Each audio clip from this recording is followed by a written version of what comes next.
Between work stress, endless notifications, and those late-night thoughts that make you question everything, it's easy to feel like things are spiraling out of control. But before you let the overwhelm win, there's one ancient habit that might just help you get it together: journaling. And if it worked for Marcus Aurelius, the guy juggling wars, plagues, and ruling the Roman Empire, it might be worth a try. So who was this guy?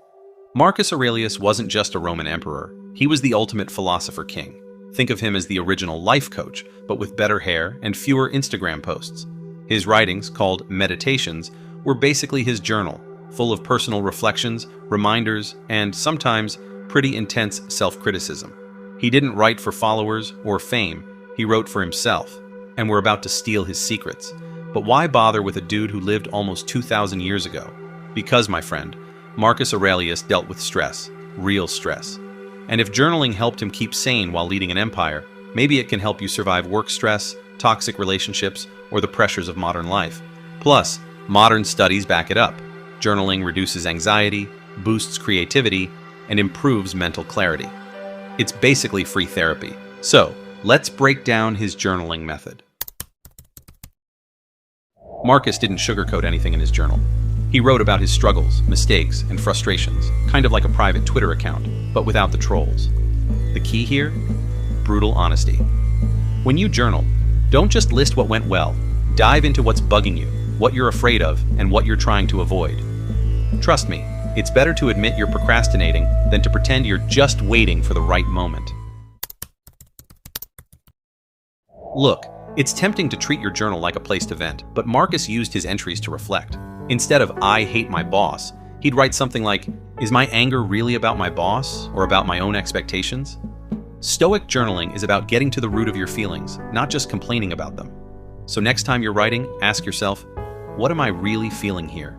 Am I letting things outside my control dictate my emotions? Marcus knew he wasn't perfect, and let's be honest, neither are we. But that's kind of the point. Journaling is a way to track your progress, not beat yourself up for not being some enlightened monk. It's about noticing patterns like, oh look, I've written about this exact same problem 3 times. Maybe it's time to, I don't know, do something about it? Now here's a few things you can include in your meditations. 1.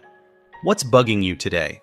Whether it's your overflowing inbox or that existential dread creeping in at 3 a.m., write it down. Marcus didn't shy away from his stress. He tackled it head on. 2. What's in your control? Stoicism in a nutshell is literally focus on what's in your control. When you write, ask yourself, am I stressing over something I can't change? If so, stop, else you're wasting energy. 3. What did you learn? Whether you nailed a project or totally screwed up, write about what you learned. For Marcus, every experience was an opportunity to grow. So next time you spill coffee all over yourself, don't just curse your luck. Reflect on how to avoid future caffeine disasters. And there you have it. Stoic journaling tips straight from the man himself.